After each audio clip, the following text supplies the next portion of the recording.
about your goals and your dreams. I want you to think about something that's important to you.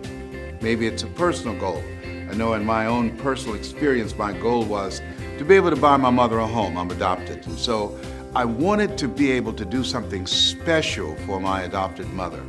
She was a domestic worker for wealthy families on Miami Beach, and she cooked for these families, and we ate the food left over from the families that she cooked for.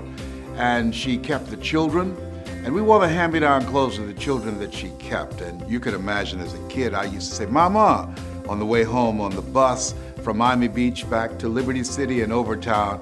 I said, when I become a man, I'm going to be able to buy clothes for us and buy groceries for us. But not only that, I'm going to buy you a big, beautiful home, just like the homes that you clean every day. And she said, "Leslie, you don't have to do that." I said, "I know, but I'm going to." And you know what? The reason that I said that, I believe that it was possible. See, the family that Mama worked for, Mr. Sidursky used to listen to motivational messages every day. And I was very fortunate to have to take care of the needs of Mr. Sidursky. Had to shine his shoes and dust his office. And he was very rude to me. He said, "Leslie," especially he had guests, "did you clean this?" "Yes, I did, sir." "Look at it. How can you say that?" "I do apologize, sir." And his guests would say, "Don't talk to him like that. That's not nice." But the truth of the matter is, I didn't clean the office as good as I could have, okay? And the reason I did not is because I wanted him to call me into the office so I can spend time doing it over again as I listened to the motivational messages that he listened to every day by Earl Nightingale. I can remember as if it were yesterday. We become what we think about. All of us are self-made, but only the successful will admit it. I can hear the voice of Dr. Norman Vincent Peale, who wrote The Power of Positive Thinking. Don't allow your negative thoughts to hold you back. You are greater than your circumstances. I can remember when he was listening to Zig Ziglar. If you give enough people what they want, they will give you what you want. I can remember as he's listening to Jim Rohn, when the end comes for you, let it find you conquering a new mountain, not sliding down an old one. And unbeknownst to me, those messages, they're programming my mind. And it helped me to begin to develop a mindset of possibility. I want you to think about your goals and dreams of what you want to achieve on a personal level. Mine was to buy my mother a home, to take care of her. What is your goal? What's your dream? What is something that you want to do with your life? And I can say to you, based upon my own experience, and I don't even know you, that it's possible. That you have the ability to do more than you can ever begin to imagine. And your mindset is crucial as you look at your goals and your dreams and having a spirit of optimism. I had a friend who went to New York City to apply for a job, and she came back and I said, "Hey, how did things go?" She said, "I didn't get the job." I said, "What happened?"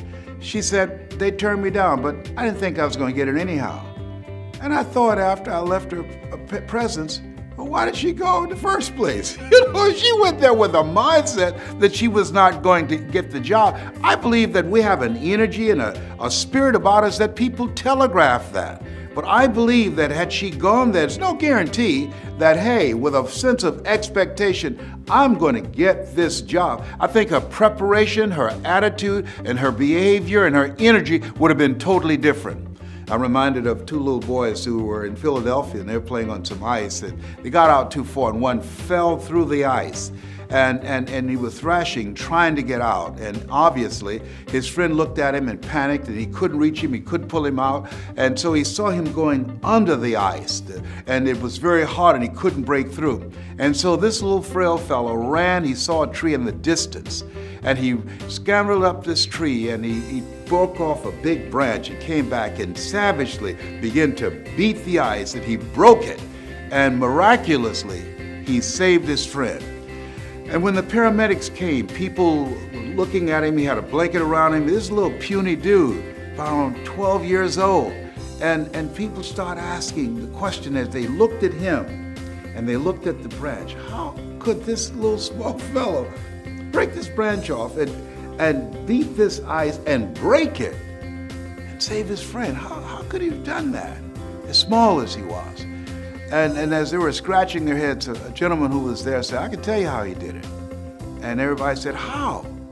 And he said, there was no one here to tell him that he couldn't do it. See, a lot of people are not really living their dreams and living the kind of life that they are capable of living because of the fact that they have been inundated with so many negative conversations.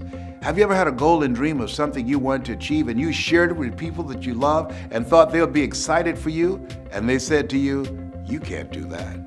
You know, MIT did a study, and the study indicated if I tell you you can't do that, somebody else has to come along and say, you can do it. You can do it. Don't listen to him, Ruby. You can do it. John, don't listen to Les. You can do it. They have to say that 17 times before they can neutralize that one time.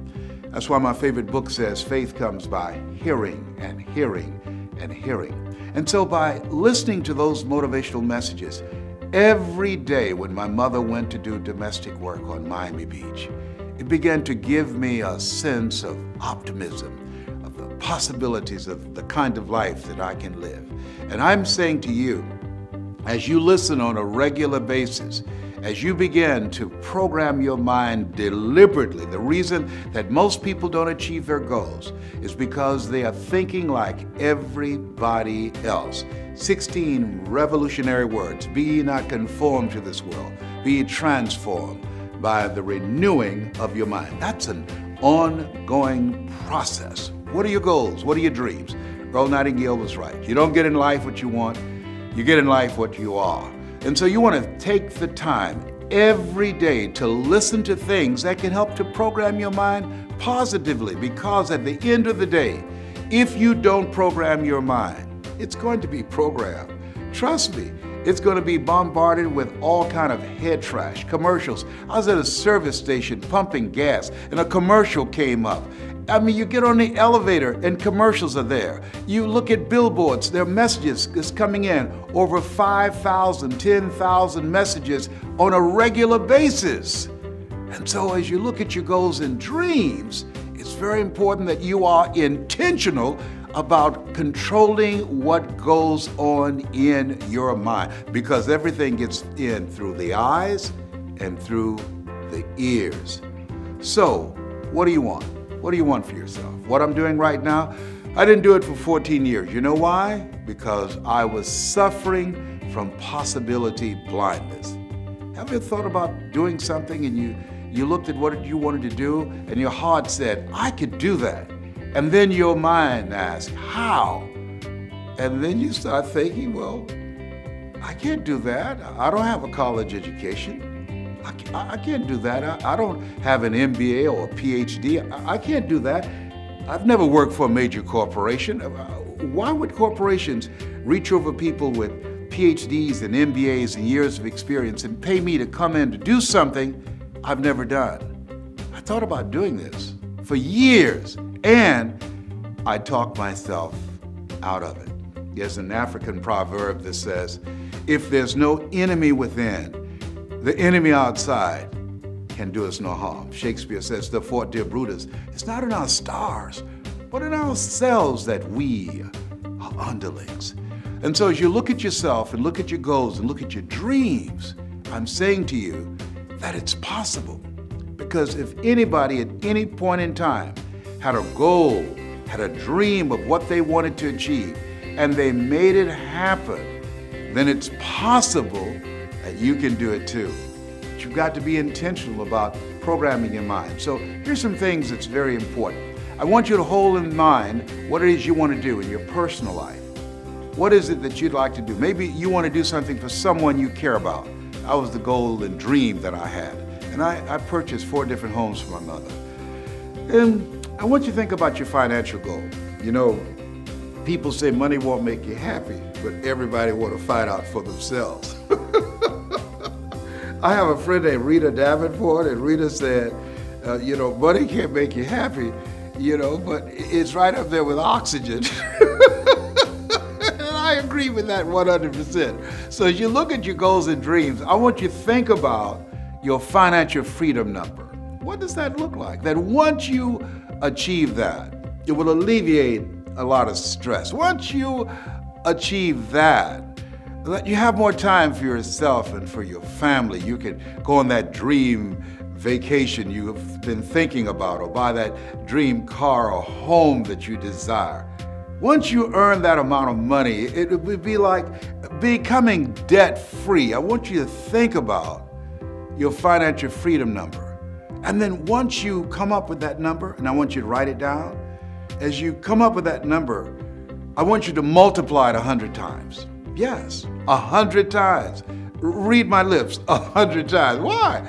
Because I found that most people fail in life, not because they aim too high and miss. No, most people fail in life because they do what I did for a major part of my life. Aim too low and hit. And most people don't aim at all. That's why there's a saying that if you don't know where you're going to end up someplace else. And so you are serious about your goals and dreams. I can say to you that you've got to affirm yourself, you've got to tell yourself, you've got to encourage yourself that it's possible, that you've got to talk to yourself on a regular basis.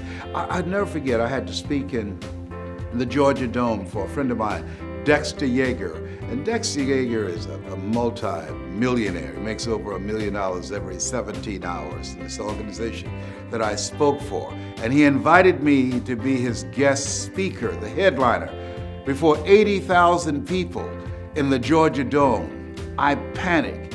And the first thing happens when I become afraid, I have to go to the bathroom. So I went to this bathroom and they came knocking on the door. Les, the band is stalling. You need to come out. And I said, okay. And I was talking to myself saying, I can do this. My mind went blank because I became overwhelmed when I peeped out front and saw 80,000 people in this stadium. It was the largest gathering I'd ever seen like this. I've seen it for sporting events, but for a speaking event, I'd never been in that kind of environment before. The most people I've ever spoken before up to that time was maybe about 500 or maybe 1,000, but 85,000. I went to the bathroom 7 times because 7 is my favorite number. You know, I'm one of 7 kids. My social security number is 267. My phone number is 702. Did I tell you my favorite number is 7? God made the world in 7 days. Naaman dipped himself in the River Jordan 7 times. Joshua marched around the walls of Jericho 7 times. Did I tell you I went to the bathroom 7 times because 7 is my favorite number? Well, finally, they got Mike Williams, my mentor, and he came and he knocked on the door of this portable restroom. He said, Brownie. And I said, yes. He said, come out. I said, Mike, I'm scared. I can't think. He said, are you afraid? Admit it. I said, yes, I am. I'm nervous. I just can't do it, Mike. I'm scared. He said, Brownie? I said, yes. He said, are you listening to me? I said, yes. He said, they came to see you. You didn't come to see them. You got this, Brownie. You can do this. Wow. Let me tell you what he did. One of the things I do is train speakers how to change lives. What he did was he distracted me. I was caught up in how big the crowd was. I was caught up with saying, what can I say to them? I was breathing hard. I was feeling overwhelmed being in that setting. And when he spoke, I knew that he believed in me. When he spoke, it's like he saw me on stage speaking and he convinced me that I could do it. See, sometimes it's very important for you to hear this. Sometimes you have to believe in somebody's belief in you until your belief kicks in. And so when I looked at myself and I looked at where I was, what I said to myself, Mike believes in me. He believes that I can do this. And I'm saying to you, as you look at your goals and look at your dreams, one of the things that's important in maintaining an achievement-driven mindset and a spirit of optimism is having someone in your corner, having someone who believes in you, having someone who can see what you can't see. See, sometimes you can't see the picture when you're in the frame. That's why it's very important for us to have coaches, people who can encourage us, who can inspire us. You know, Muhammad Ali said, "I'm the greatest," but he never won a championship without Angelo Dundee in his corner. People say that Michael Jordan, one of the greatest basketball players of all times, but he never won a championship without Phil Jackson as his coach. And so, as you work on yourself and work on your dreams, I'm suggesting that you get someone in your life that you can partner with, someone that can see what you can't see, someone that when you feel you can't make it, someone when you feel I can't do this, and they can give you a word of encouragement and will make all the difference in the world. And I finally came out. I came out, and as we were walking toward the stage, I stopped, and I said, "Will y'all pray for me?" And they did, and I grabbed Dexter's hand and put it on my head. I don't know why I did that. Okay. And I finally went up, and I did it. And the speech was called, "It's Not Over Until I Win." And what I really meant about that, it's not over until you win over that inner conversation that you have with yourself. See, there's some things that you can do that you don't know right now. And just because you can't see it doesn't mean that it's not available to you. My favorite book says, "Eye has not seen, ear has not heard, nor has entered the heart of mankind what God has in store for you." There's some things that you can do that the heart can feel it, can experience it, but the mind can't get itself wrapped around it. And that's why I'm saying, what are your goals? What are your personal goals? What are your financial goals? And what's your social contribution? I believe we live in the greatest country in the world that gives us an opportunity to leave a legacy. Horace Mann said we should be ashamed to die until we've made some major contribution to humankind. One of the goals I have as a 17-year cancer conqueror is to let people know you are more powerful than cancer. One of the goals I have is to reduce the number of women who die from breast cancer. My mother was a 22-year breast cancer conqueror. One of the goals I have is to teach people, everyday average people outside of the church and outside of politics, both of which I believe polarize and divide people, but ordinary people who want to live an extraordinary life, how to use their story, how to use their voice to make a difference, or use their knowledge to create a financial empire for themselves. What's your goal? What's your dream? What will your legacy be? At the end of the day, when you leave here, what are 3 things that you want said about you when you check out? Because we're going to all go. Nobody's figured out how to get out of life alive. A lot of people go through life not attempting to do anything big or major with their lives because they are trying to play it safe. Hello, listen to me. Hello, there's no safe position in life. Hello? There's no safe position. You can't get out of here alive. You're going to die anyhow. And people who believe that it's possible they can have their dreams, these are people that are daring. Helen Keller said life is either a daring adventure or it's boring. Decide that you're going to make your life a daring adventure. Decide to become a risk taker. Viscott said if you're not willing to risk, you cannot grow. And if you cannot grow, you cannot become your best. And if you can't become your best, you can't be happy. And if you can't be happy, then what else is there? Listen, I don't know you, but here's what I know about you based upon my own experience. You have something special. You have greatness within you. I don't care if you are going through some tough times right now. You are greater than your circumstances. What you are growing through, not going through, what you are growing through will help you to become a better person. There are periods in life when you have to realize that you have to come to a place within yourself where you say, I'm not going out like this. I'm not going out like this. You've got to get to a place where you say, I've had it. I was working on a job and they didn't like me and I didn't like them. They paid me just enough to keep me from quitting, and I worked just hard enough to keep from getting fired. Okay? It was a contract of mediocrity. And I got to the point, and this is when people change their lives. I got to a point where I said, hey, I've had it. I'm out of here. Where are you going? I don't know, but I'm out of here. You're about to make me lose my mind. Up in here, up in here. You're about to make me act a fool. Up in here, up in here. Come on. I can say to you, as you look at yourself, look at your goals, look at your dreams. What do you want to do with your life? It's possible.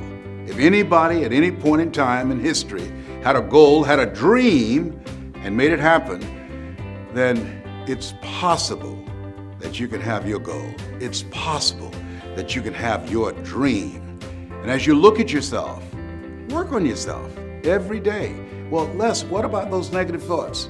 You can't kill them. They're like little weeds. They keep on coming back. You can't kill weeds. They grow through the cracks of sidewalks. And so you can overpower those negative voices by listening to motivational programs, by tuning in on a regular basis to hear my voice, by reading 10 to 15 pages of something positive every day, by going to seminars and workshops and mesmerizing yourself with material that can help you to begin to get a different vision of yourself, to change your whole approach of how you see life.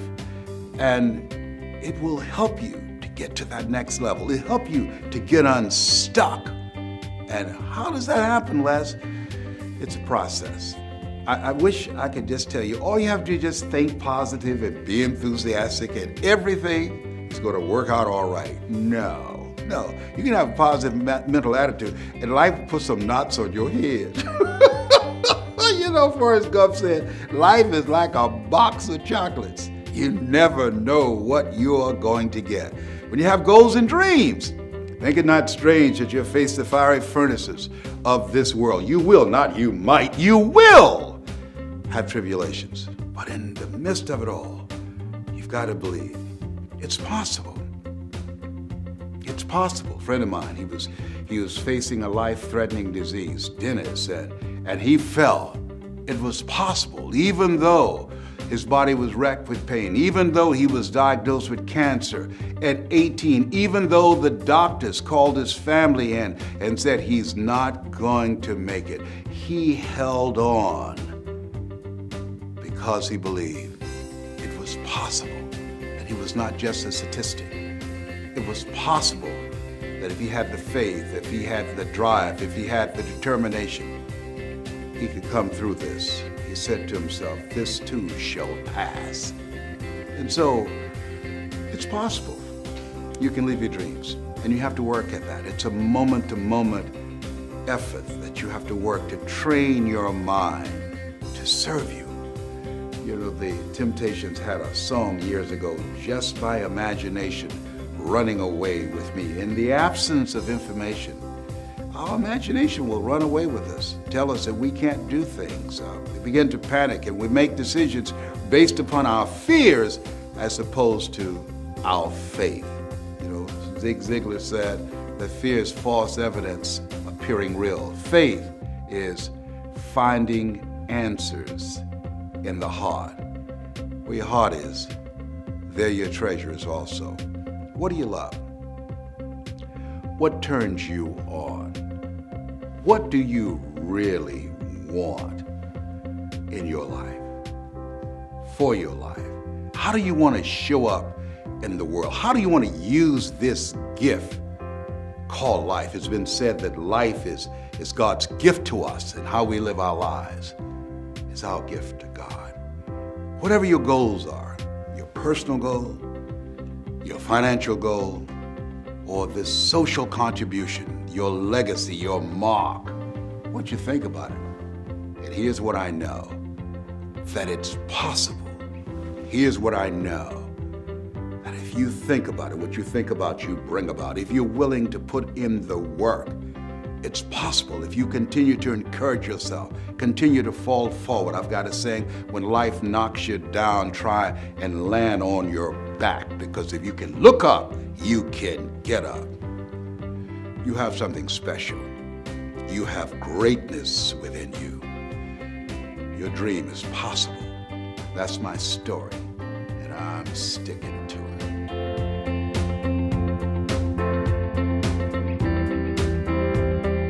Now let me give you a little simple formula for goal setting, okay? We take 2.5 hours on the weekend for the whole 10-year plan. We don't have time for that tonight, but let me get you started with a little simple formula Mr. Shoaff gave me, and maybe this will be helpful. First of all, I've divided goals into 2 parts. First is long range. Long range goals. That's your dreams. Your dreams for the next 3, 5, 10, 20, 30, 40 years. Actually, the rest of your life. Your dreams. You've got to keep dreaming. Ronald Reagan, president, said to the joint session of Congress a few weeks ago, "The Republic is a dream. And if we don't keep dreaming, we will lose the Republic." Your better future is a dream for yourself and for your family. Where do you want to go? What do you want to do? What do you want to be? What do you want to see? You've got to dream dreams. There's a Bible phrase that says, without dreams and visions, people perish. You've got to have something to go for that inspires the heart and the soul. Dreams. From the children of Sanchez, it says, take the crumbs from starving soldiers, they won't die. Take the bread from hungry children, they won't cry. But without dreams, we all will die. You've got to dream. Don't lose your dreams for yourself, for your future, for your family. The dreams of love and enterprise and travel and doing things, becoming something unique on your journey here. Don't lose your dreams. Do some dreaming. That's long-range goals. You've got to have those. So that's number 1. Here's the second part of goals, short range. Short-range goals. That's your goals for tomorrow, this week, this month, this year, the immediate future. We call these confidence builders. Because if you set up something short-range, go for it, get it, latch onto it, work hard, accomplish it. That starts building your strong feelings to go for your dreams. Now, I've divided goals into 3 categories. Here they are. Number 1 is economic. That's your goals for money, income, business, profits, production. Economics. Make sure you've got your economics well planned. Economics plays a major role in everybody's life. Economics is major, which means it ought to be meticulously well planned for tomorrow, this week, this month, this year, long range. What if you asked somebody tomorrow if you could see their meticulously well-planned list of economic goals? What would they probably say? They'd say, you some kind of a nut? You must be weird. Hey, I found out what success is. Success is doing what the failures won't do. Make sure you've got your economics well planned. It'll put you in the top 5%. One of the key little subjects we talk about on the weekend is the 7 fundamentals for wealth and happiness.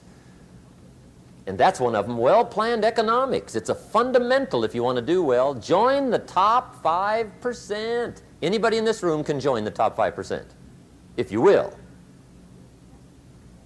Okay. Now here's the second category of goals, things. Make a list of the things you want. And on my list of things, now I put everything. Little things as well as major things. Doesn't matter how small it is, it goes on my list. I used to just put major things, cars, homes. I don't do that anymore. I now load my list with everything. Everything. And the reason is, part of the fun of having a list is checking it off. That's it. Boy, at the end of the day, if you can go, got it, got it, got it, got it, got it, got it, whatever it is, right? You get into the habit. So load up your list, the things you want. Now, when you check off something major, celebrate. That's an important point to make. Celebrate your achievements. Live it up. Have a party when you reach something. you've worked for a while. See, we all grow from two experiences. One is called the pain of losing. The other one is called the joy of winning. We need both of them. Amplify them as much as you can, which also means make losing painful. If you set up something, fooled around, didn't get it, put it on yourself. On the other side, if you did get it, congratulate yourself. Self-congratulations is a sign of maturity. Seeking congratulations is a sign of immaturity. But hey, winning and losing, see, that's what it's all about. That's the name of the game. Now, some people lead such mediocre lives, at the end of the day, they don't know whether they're winning or losing. They got no clue. Guy's just going through the day with his fingers crossed. There's a better way. Okay, here's the third category of goals, personal development. Put those goals together. Personal development goals. That's your goals to be stronger, more decisive, be a speaker, be a leader, learn a language, all kinds of skills. Okay? The whole weekend seminar was designed to improve all your skills so that you walk away more skillful. And that's what you want, the personal development skills. That's what attracts, that's what brings good things to your life, the person you become more skillful. Now, this is quite a package to work on. Economics, things, personal development. For tomorrow, this week, this month, this year, long range. Okay? That'll get you started. Now, here's the simple formula for setting goals. It goes like this. A, work on your goals. That's step one. Work on them. And I put the word work there deliberately. Setting goals is plain hard work. I don't want to kid you. We haven't come here tonight to kid each other. It's work. I know it's work. That's why a lot of people just let it slide. It's work. Many people work hard on their job, but they don't work hard on their future. They just let that slide. And the work involved is making plans. I know most people don't. I understand that. But don't let that be you. Guy says, well, yeah, you work where I work, but the time you struggle home, it's late. You got to eat a bite of supper, watch a little TV, get to bed. You can't sit up half the night. Plan, plan, plan. And the guy's behind. Good worker, hard worker, sincere. But you got to be better than sincere, working hard. You got to be better than a good worker. You got to be a good planner. Somebody once wisely said, the people who fail to plan are planning to fail. Well said. So work on your goals. Here's step two. Write your goals down. That's so important. I teach my staff around the world, put your goals in your journal. Because one of the major people you want to study is yourself. Say, here's the list of goals I put together 3 weeks ago. Here's the list of goals I put together 2 years ago. Here's some of the changes I made, rearrangement of my priorities. I scratched these off, I put these on, I've gotten these. Study your accomplishments, study what your desires are. Put them on paper, write them down. Here's another reason for writing your goals down. It shows you're serious about doing better. And to do better, you got to get serious. You don't have to be grim, but you must be serious. Everybody hopes things will get better. Everybody hopes. Poor people hope. That ought to tell you something. It means the future does not get better by hope. It gets better by plan. I used to have the affliction called passive hope.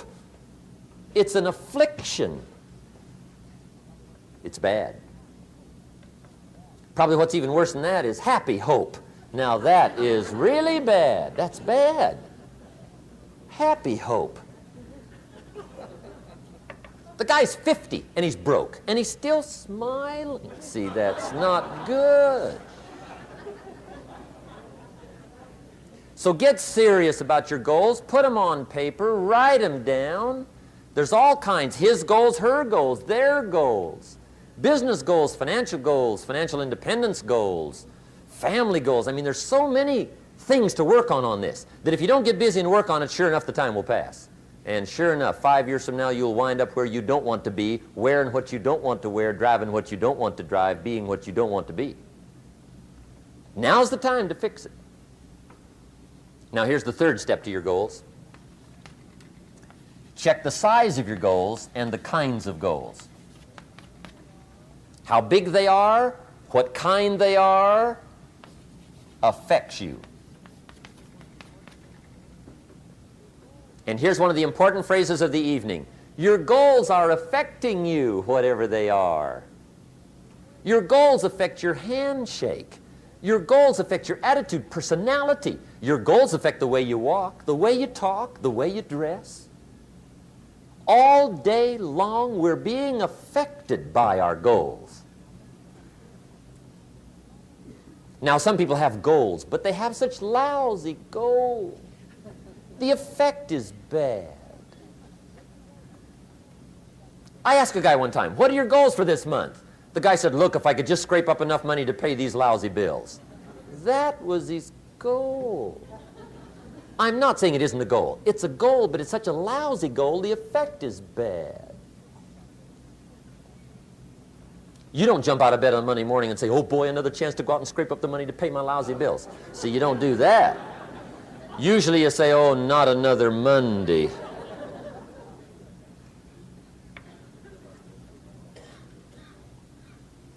And some people have so given up on life, they have joined the thank God it's Friday club. How sad. Surely those are the same people, when life is over for them, will say, thank God it's over.